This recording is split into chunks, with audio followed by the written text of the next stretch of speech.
Sasa Jepang itu saya nyoba mungkin gini ya, mungkin saya juga diarahkan oleh Allah gitu ya untuk kamu kayaknya kesini aja. Karena waktu setelah saya lulus dari Sasa Jepang itu, saya itu ikut jadi salah satu kayak translator. Gimana ya, waktu diwawancara itu gini, Mas bisa nulis nggak? Saya bilang aku nggak bisa nulis Mbak. Jadi karena aku salah satu orang yang anti nulis sebenarnya. Terus kenapa datang ke sini? Terus saya bilang, soalnya aku ngelihat mungkin aku bisa berkembang di sini. Kan bikin kopi nulis gitu ya, bikin kopi nulis, sama juga bikin kopi yang seduh. Jadi kayak manual kopi gitu saya suka juga.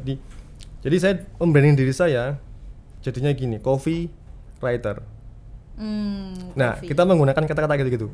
Kalau zaman sekarang misalnya kayak ada si kalau teman-teman tahu mungkin ini Nico Julius misalnya ya, dia membranding dirinya sebagai seorang Instagram expert gitu.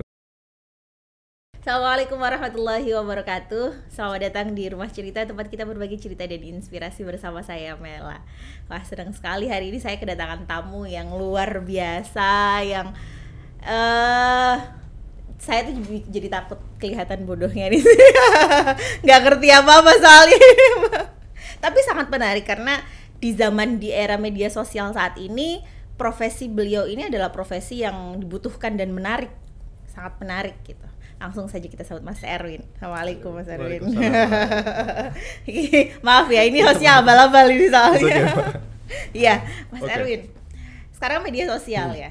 Dan Mas Erwin kerjanya atau aktivitasnya berkaitan erat sekali dengan media sosial. Ya, betul. Nah, sebelumnya bisa dikenalkan dulu nggak sih siapa Mas Erwin, ini apa gitu. Teman-teman semuanya selamat pagi gitu ya. Kenalkan saya Erwin.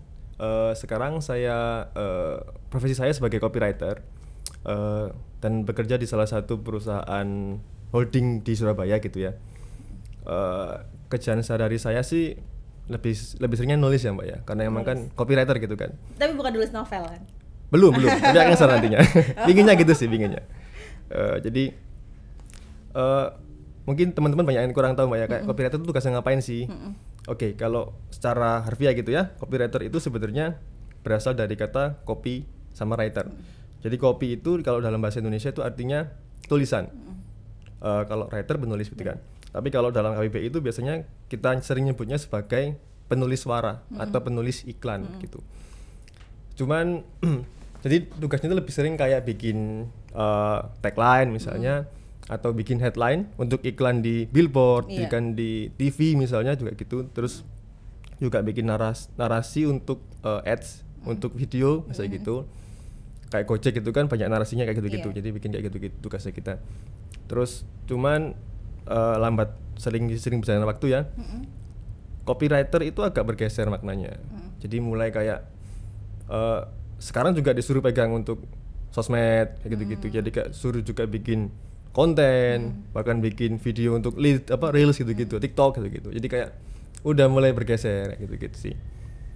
Gitu sih Mbak kurang lebih. Berarti ada dua nih pertanyaan saya. Berarti copywriter itu bedanya apa dengan content writer kemudian dengan marketing? Berarti kan tadi kan ad juga kan gitu. Berarti kan kaitannya juga dengan marketing. Ya. Jadi gini, kalau di perusahaan biasanya copywriter ini termasuk dalam tim kreatif.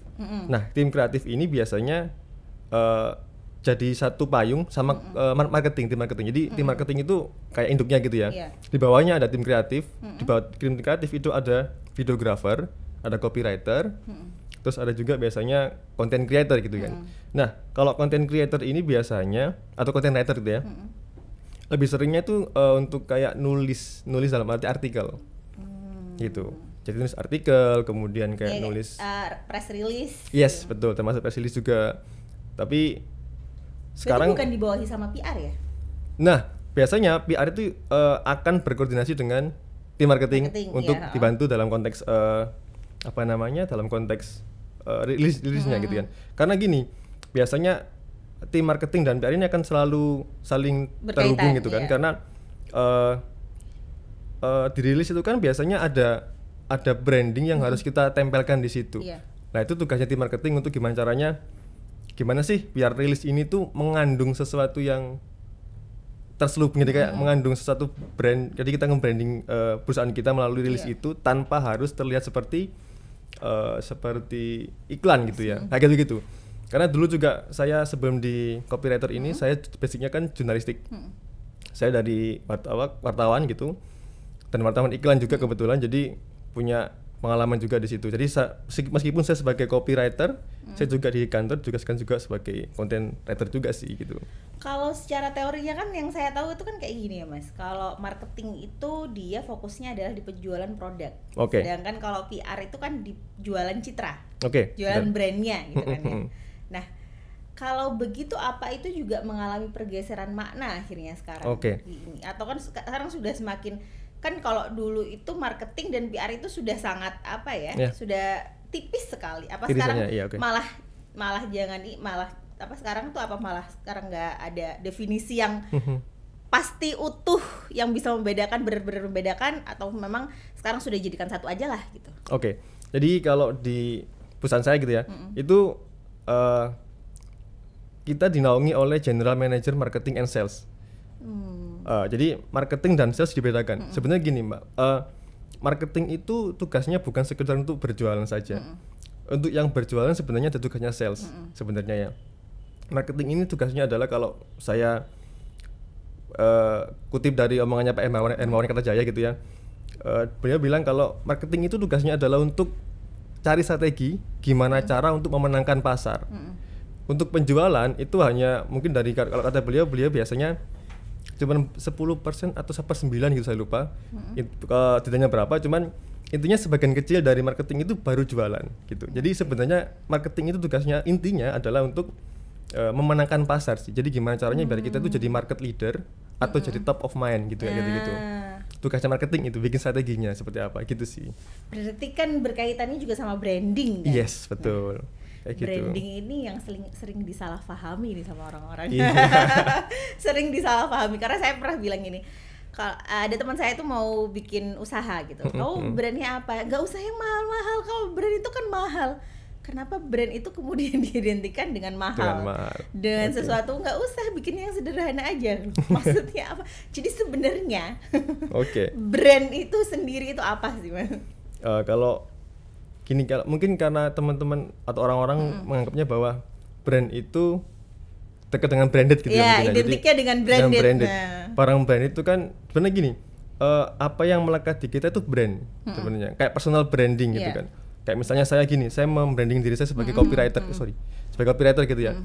Jadi ya brand saya sebagai copywriter, jadi bukan berarti mahal gitu kan, enggak. Jadi kayak misalnya kayak apa ya, misalnya saya membranding salah satu seorang gitu ya, dia ini sebagai seorang entrepreneur gitu, tapi saya mengemasnya bukan sekedar seorang entrepreneur, tapi diubah jadi seorang kayak dia ini entrepreneur yang sukses sekaligus juga family man yang sukses. Karena apa?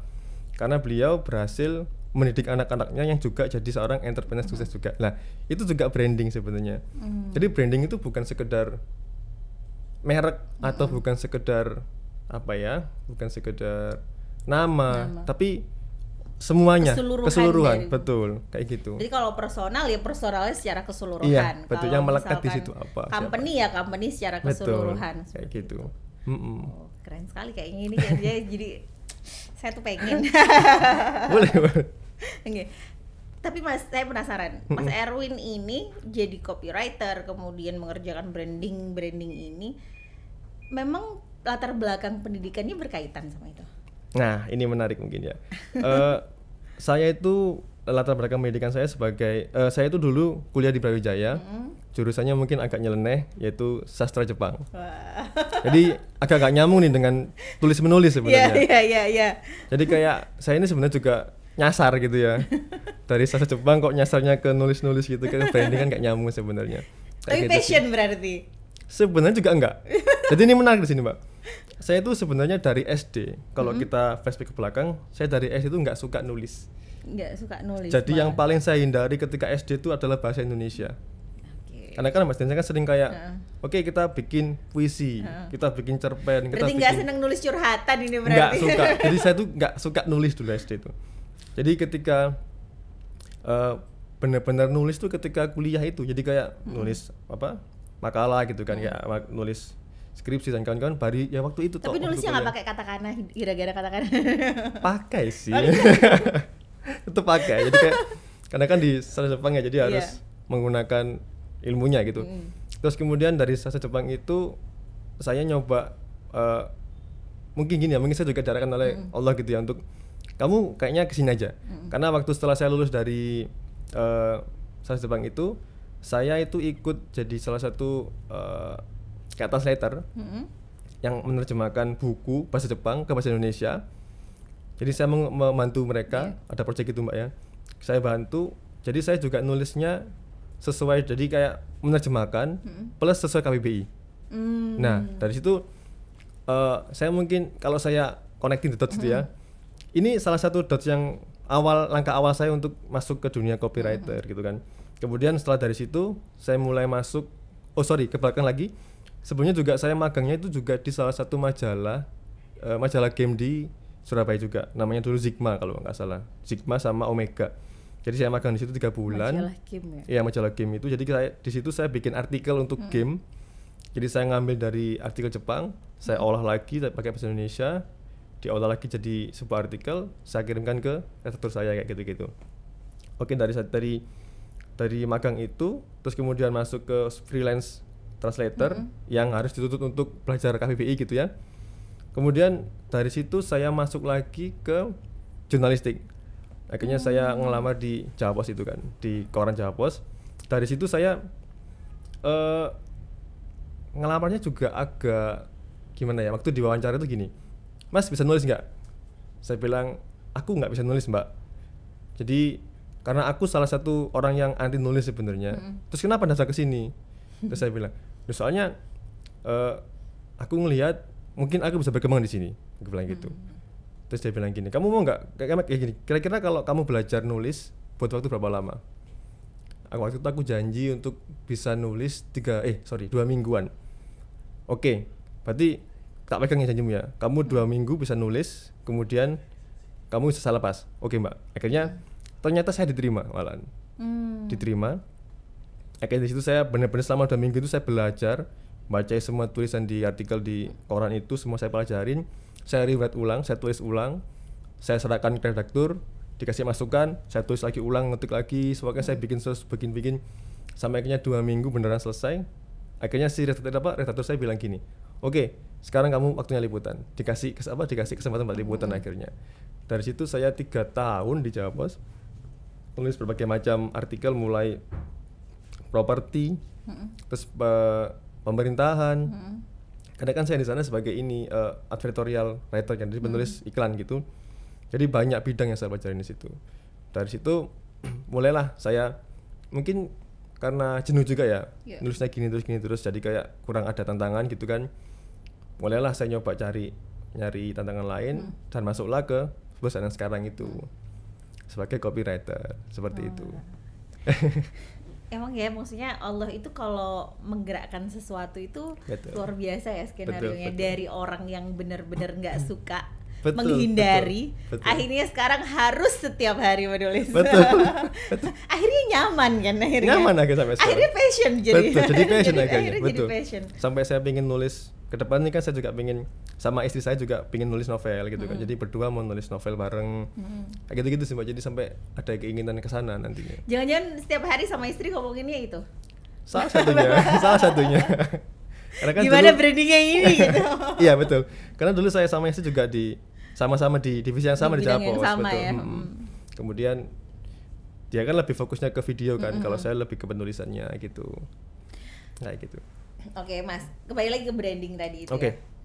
Berarti seberapa penting sih branding ini buat seseorang atau buat company, perusahaan, atau sebuah usaha gitu?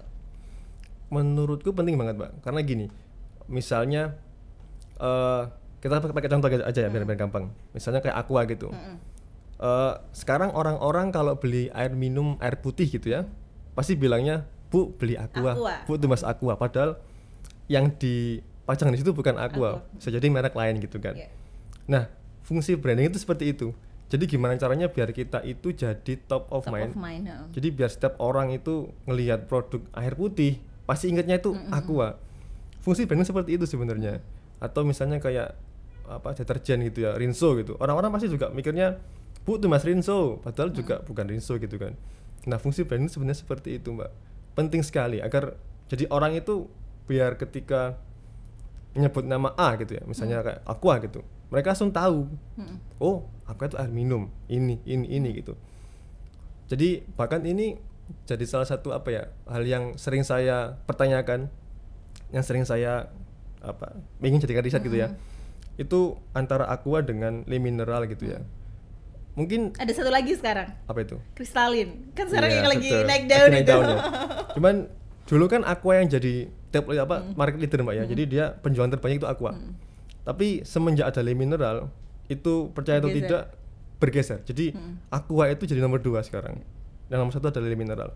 Itu karena Le Mineral berani membranding dirinya dengan sekencang itu. Jadi kayak di awal dia muncul, dia langsung membranding dirinya dengan kayak gini. Kayak ada manis-manisnya. Iya.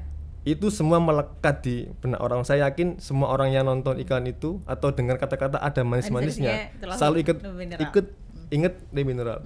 Nah, itulah fungsi branding. Pentingnya branding di situ. Bahkan kayak sekelas UMKM misalnya atau teman-teman yang baru mulai, itu juga penting branding agar soalnya gini, kadang-kadang orang itu atau misalnya gini, ada salah satu UMKM gitu Mbak ya. Dia udah kenceng nih, udah banyak omset udah gede, udah jadi marketnya udah ada gitu ya. Kemudian dia pakai nama yang misalnya generik atau nama yang umum gitu.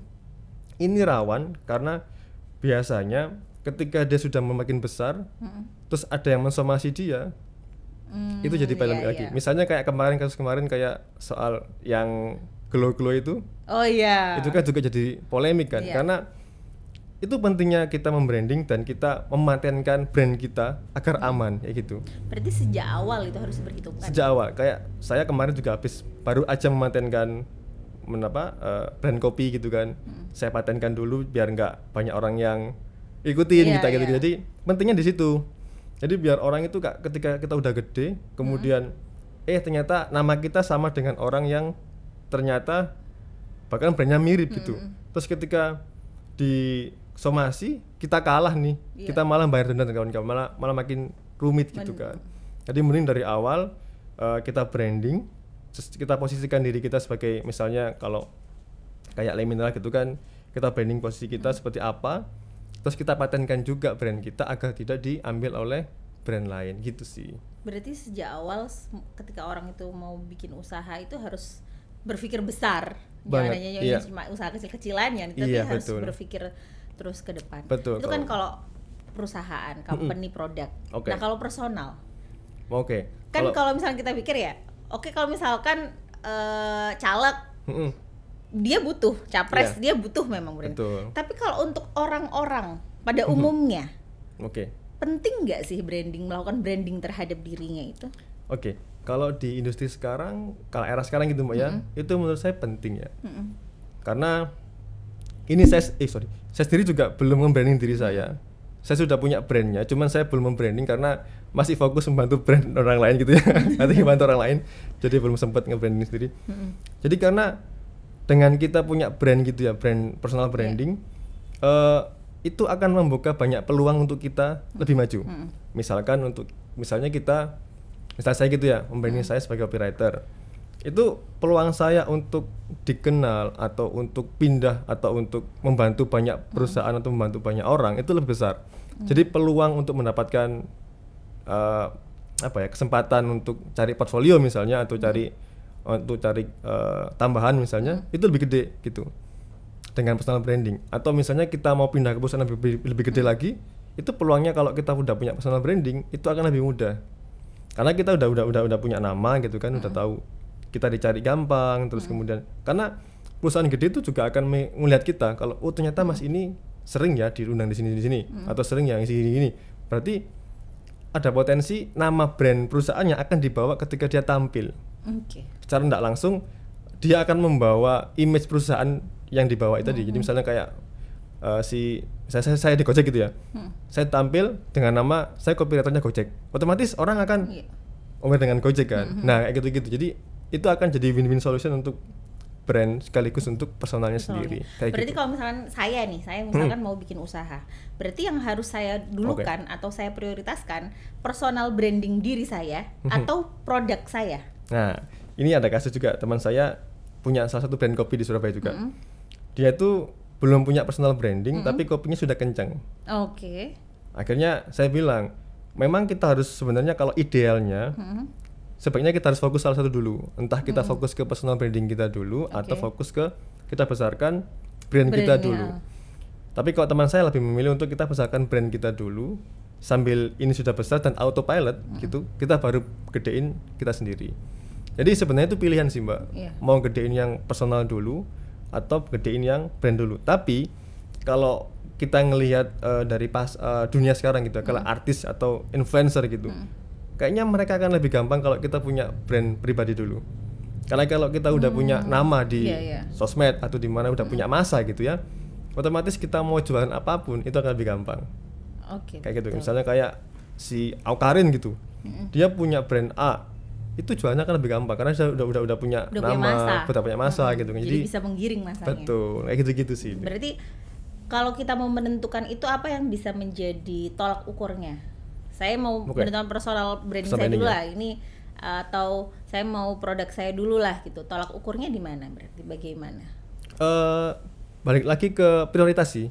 Prioritas. Jadi misalnya nih, kalau jadi tergantung orangnya. Kadang-kadang kayak teman saya tadi kan, dia fokusnya lebih aku gedein yang brandku dulu aja deh, karena biar aku fokus. Karena kalau misalnya aku gedein dua-duanya, itu kan jadinya makin kayak rancu kan.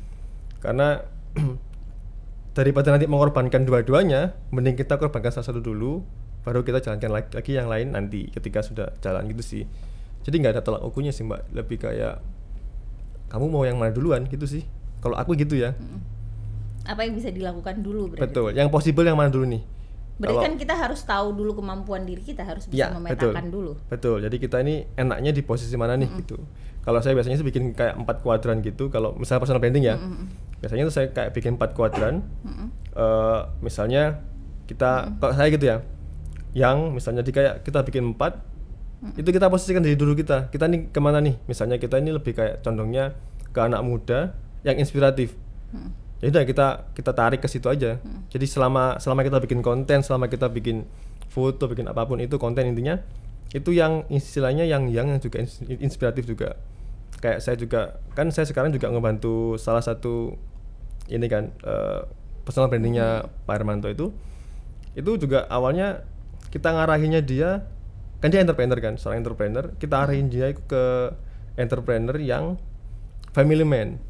Jadi biar karena kan dia akhirnya itu sampai gara-gara kita arahkan ke situ sampai kayak Mbak Mary Riana atau siapapun itu ngundang dia karena kedekatan, karena memang beliau orang family man ya. Jadi gini, bikin personal branding juga jangan berbohong. Jadi sesuai aja dengan diri kita, misalnya kita orangnya gini ya gitu aja gitu. Jangan sampai kita mencoba untuk moles gitu, pura-pura jadi yang bagus tapi ternyata di belakangnya enggak, itu akan jadi bumerang juga nanti. Karena ketika kita sudah booming, udah rame, tapi ternyata itu cuma image gitu kan, itu jadi bahaya. Betul. Jadi mending sebelum kita menentukan kita di mana, udah kita posisiin diri kita kayak gini aja, jadi sesuai dengan diri kamu sendiri, baru kita arahkan kontennya yang kita mau aja kayak gitu. Kayak gitu sih. Gini Mas, misalkan gini sekarang ya, saya ya. Saya kan baru maksudnya di dunia ini, di dunia media artinya. Saya datang ke Mas Erwin, saya tolong dong, saya mau diinikan personal branding saya. Saya mau follower saya naik. Oh gitu. Terus langkah pertama yang dilakukan sama Mas Erwin itu apa? Biasanya untuk personal brandingnya seseorang. Kalau saya biasanya akan cari tahu dulu. Riset dulu. Jadi kayak saya tanya-tanya dulu ke Mbak, wawancara dulu nih.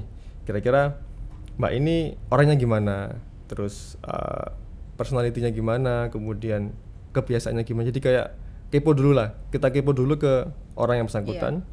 Setelah kepo, kita cari tahu juga passionnya dia di mana. Passionnya di mana? Dia sukanya di mana? Dia jagonya di mana? Setelah itu kita udah menemukan itu, baru nih kita bikinkan kayak image, jadi bukan kayak kita bikinkan brand gitu ya. Misalkan kayak teman saya itu, dia itu hobinya bikin kopi, tapi dia juga gampang aja kayak saya gitu ya. Saya itu hobinya kan bikin kopi nulis gitu ya, bikin kopi nulis, sama juga bikin kopi yang seduh.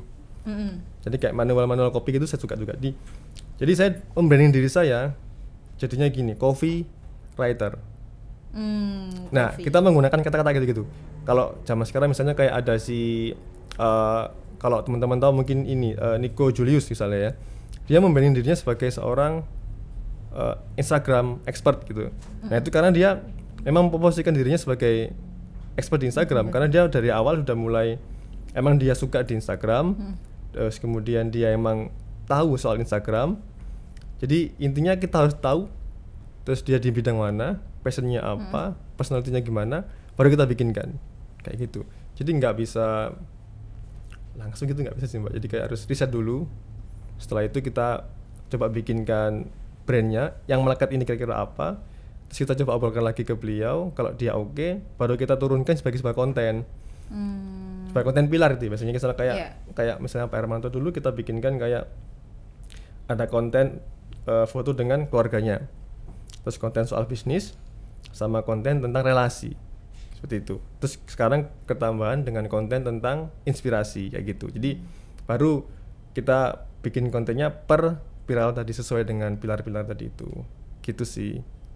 Berarti kesulitannya selama ini apa sih Mas jadi seorang orang yang bekerja di balik yang nge-brand orang gitu loh, maksudnya brand orang, brand perusahaan gitu. Kalau saya sih biasanya gini, salah satu kesulitannya sih kalau yang saya alami biasanya ya itu kayak ini tolak ukurnya kita itu kan kayak kurang kayak intangible gitu kan, nggak tersentuh gitu, nggak ada wujudnya. Kadang-kadang kita itu sudah melakukan apa gitu sampai terlihat sudah, maksudnya yang kita lakukan itu kan untuk nge-branding ini kan fungsinya untuk biar orang itu tahu gitu kan. Jadi nggak langsung terikat dengan penjualan. Jadi ada korelasi dengan penjualan, cuman agak jauh gitu kan. Jadi ada perjalanannya. Jadi ada funnel-funnelnya. Jadi orang harus tahu dulu, setelah harus tahu baru mereka aware, mereka harus kepo, dari kepo mereka baru mencoba untuk beli, dari beli mereka baru ke loyal gitu kan. Nah kayak gitu-gitu. Kita ini terkadang banyak kayak perusahaan itu yang kayak kurang sabar gitu loh Mbak. Kesulitan di situ. Kita ini maunya sudah instan. Iya, kalau bisa aku bikin A langsung berapa penjualannya. Itu yang susah.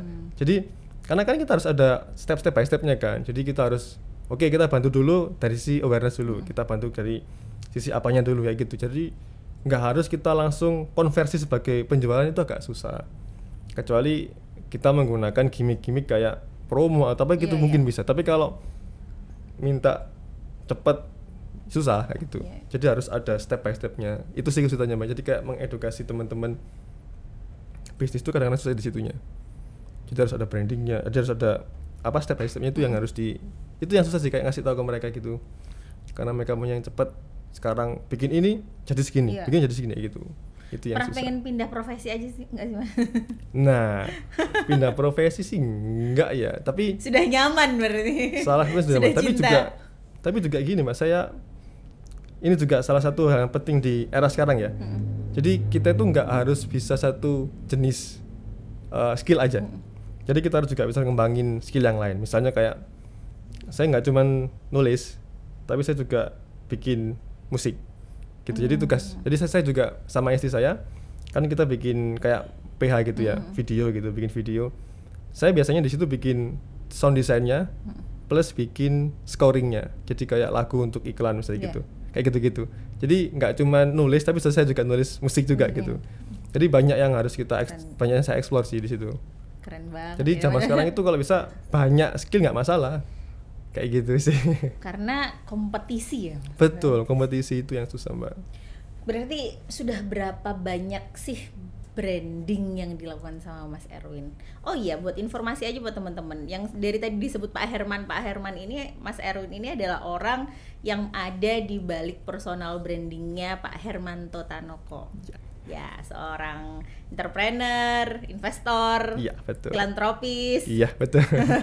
Sekarang juga kayak mau ke motivator. Arah ke sana ya, Pak. Iya. Dan perusahaannya Pak Hermanto. Iya, betul. Kalau totalnya Mbak ya, saya lupa ditunya berapa ya. Ada 30-an kayaknya. Karena waktu itu kan saya juga ngebantu dari sisi bikin videonya, bikin Instagramnya kayak gitu. Jadi banyak aspek yang saya bantu di situ. Bahkan kayak bikin katalog juga kayak gitu. Gitu, jadi cukup banyak sih. Mas, Ada kan 30-an. jalan itu kan nggak selalu mulus ya Mas ya? Mm-mm. Pernah nggak sih sudah bikin sedemikian rupa kemudian gagal? Sering sih Mbak. Dan kalau misalkan gagal gitu, kalau dari sisi copywriter ataupun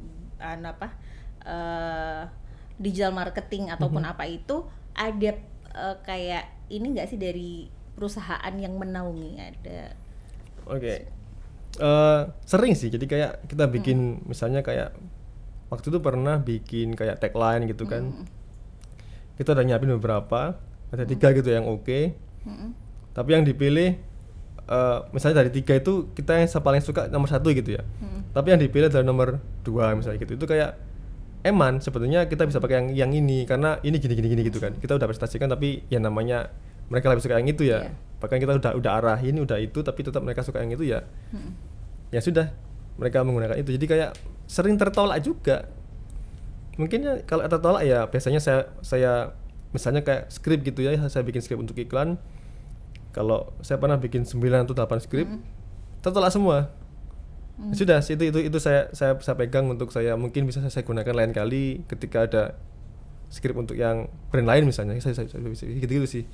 Jadi cukup sering untuk tertolak ya juga. Dan itu tidak menghalangi ya, maksudnya Enggak. bikin baru lagi ya. Bikin baru terus, harus selalu betul. gitu, harus berarti pikiran juga harus selalu fresh ya kalau jadi copywriter itu. Iya, kalau saya sukanya bilang gini. Harus sering healing berarti kan bahasanya. Enggak juga sih. Kalau saya lebih suka bilang kalau copywriter itu lebih suka bengong. Lebih suka Jadi melamun. bengong gitu, ngelamun. Awas Kayak kesurupan mikirin. loh. Jadi lebih kayak bengongnya itu bengong yang produktif itu loh Mbak. Jadi kayak bengong itu mikirin ide, dia mikir-mikir ide gitu-gitu sih. Di kamar kalau- mandi bukan? Seringnya gitu. Biasanya kan inspirasi itu Betul. muncul ketika di kamar Betul mandi. Mbak. Biasanya gitu saya pegang HP gitu ya. Wah, ada ide nih, saya ngomong. Gini. Oke, udah. Jadi kalau keluar gitu udah ada idenya Iya, gitu. iya. Saya biasanya buka pintu kamar mandi hilang. Iya, betul. Jadi harus stand HP di kamar mandi. Iya. Iya. Tadi kan sempat di-mention juga nih lagi bikin PH, production house sama istri. Betul. Ini kalau kita masyarakat awam biasanya production house itu film nih. Iya. Bikin sinetron nih. FTV kan gitu. Bikin Bikin PH apa aja? ini buat apa? Fokusnya di apa sih Mas? Maksudnya Oke. kok tiba-tiba bikin PH, kan sudah enak nih, nyaman kerja ini sekarang. Oke. Kebetulan saya sama istri itu kan juga kebetulan istri saya itu alumni film gitu ya. Jadi dia punya basic film yang cukup kuat gitu. Kemudian saya juga ditemani dengan beberapa teman saya yang juga di bidang yang berbeda. Ada yang fokus ke colorist, jadi color untuk mewarnai video gitu Iya. kan. Dia emang expert banget. Terus kemudian saya juga ada teman lagi buat desain. Itu yang ngebantu kami bikin kayak misalnya animasi, dia akan ngebantu. Kemudian ada juga yang web designer juga. Jadi kita di sini bukan cuman bikin video aja, Mbak. Jadi kayak kalau video biasanya kita bikin kayak ads iklan gitu ya, video iklan untuk sosmed atau untuk TV bahkan gitu. Terus kayak bikin company profile untuk perusahaan atau untuk biasanya pemerintahan gitu-gitu. Atau kita juga pernah sempat bikin film pendek juga. Ada 2 film pendek yang sudah kita bikin. Terus kemudian bikin kayak web series gitu juga gitu-gitu sih. Tapi juga selain itu kita juga bikin kayak ngebantu branding juga, desain, kemudian bikin ngebantu sosmed juga kayak gitu-gitu. Jadi lebih variatif sih untuk bantu. Tapi untuk goal kita sebenarnya gini. Kami ngelihat di Surabaya terutama ya, itu masih banyak PH atau agensi yang masih berfokus dengan idealis menurut kami ya. Jadi masih fokus dengan pokoknya bagus, pokoknya keren gitu. Tapi ini nggak ada ruh atau nggak ada, bahkan ada yang kayak nggak terlalu berimpact ke langsung secara langsung ke itu, ke apa, ke perusahaan tersebut gitu kan. Padahal kan kalau industri sekarang kan, perusahaan sekarang sukanya kalau bisa aku bikin gini hasilnya segini gitu. Nah kita pengennya mengasih itu gitu, karena kita berlima ini sudah punya pengalaman di bidang yang masing-masing gitu ya, dan kita juga pernah megang banyak brand juga masing-masing orang ini, jadi kita punya pengalaman di situ. Nah itu yang mau kita apa ya, kita berikan ke teman-teman gitu, ke teman perusahaan yang lain, jadi biar bisa sama-sama maju lah. Karena saya melihat gini, Surabaya ini potensinya besar, tapi kok masih kalah dengan Jakarta. Harusnya kita juga bisa sama sih kan sama Jakarta gitu sih pinginnya. Namanya apa Mas? Kalau sekarang, kalau awal kemarin dulu kita namanya Six Sense, tapi sekarang kita ganti nama biar lebih gampang sebutannya, namanya Tetap Dekat. Tetap dekat gitu. Biar dekat terus. Nah betul, jadi biar gimana caranya tetap dekat dengan customernya. Tapi kan gitu. Sudah jalan ya, bukan Jalan. masih rencana kan? Sudah jalan, sudah punya banyak klien yang lumayan gitu. Alhamdulillah. Alhamdulillah. Seneng banget ya kalau ngomong sama orang yang kreatif, orang yang apa ya, pikirannya itu harus selalu maju. Maksudnya nggak bisa kita stuck sama satu kemampuan ini gitu. Dari kayak yang tadi Mas Erwin bilang. Oke. Terima kasih banyak Mas Erwin sudah main-main ke Rumah Cerita, kemudian cerita-cerita soal branding. Semoga yang banyak orang salah pahami dan juga saya juga salah pahami. Padahal sebenarnya kalau saya dulu kuliah itu ini bahasan yang saya bahas di gue kuliah. Oh iya Mbak. Tapi nggak bermanfaat kayaknya ilmu saya. Tapi penting sih Mbak, fundamental. Pasti berguna lah. Ya itu masalahnya, kayaknya kurang bermanfaat buat saya, lupa soalnya. Lupa. Terima kasih banyak Mas Erwin. Sama-sama Mbak. Kapan-kapan main-main lagi ke Rumah Cerita, atau kapan-kapan saya mau dibikinkan deh. Tapi ini boleh bisa. Aman. Dompetnya itu dengan terima kasih bisa nggak? Itu sama istri saya aja Mbak. Saya ke ibunya aja biar enak. Terima kasih banyak Mas. Sama-sama Mbak. Terima kasih juga buat teman-teman semua yang sudah menonton Rumah Cerita hari ini. Kayak tadi Mas Erwin bilang, itu kita sebagai generasi muda, apalagi yang hidup di zaman yang serba cepat ini, kita harus memiliki kemampuan tidak hanya satu, tidak hanya fokus pada satu kemampuan saja, tapi kita harus terus mengembangkan diri, mencoba hal-hal baru, menemukan hal-hal baru, mengembangkan potensi diri, karena kalau tidak begitu kita akan tertinggal. Ini dunianya cepet loh, kalau kita mau jalannya kayak siput ya nggak bisa ngikutin kan gitu. Ya, terima kasih teman-teman semuanya yang sudah menonton. Semoga apa yang kita ceritakan hari ini, Mas Erwin ceritakan hari ini bermanfaat buat teman-teman semuanya. Teman-teman bisa membranding, mulai nih berpikir branding dirinya, yang punya usaha membranding usahanya. Kalau ada yang butuh jasanya bisa menghubungi Mas Erwin langsung. Terima kasih, jangan lupa selalu saksikan Rumah Cerita setiap hari Ahad jam 2 siang. Assalamualaikum warahmatullahi wabarakatuh.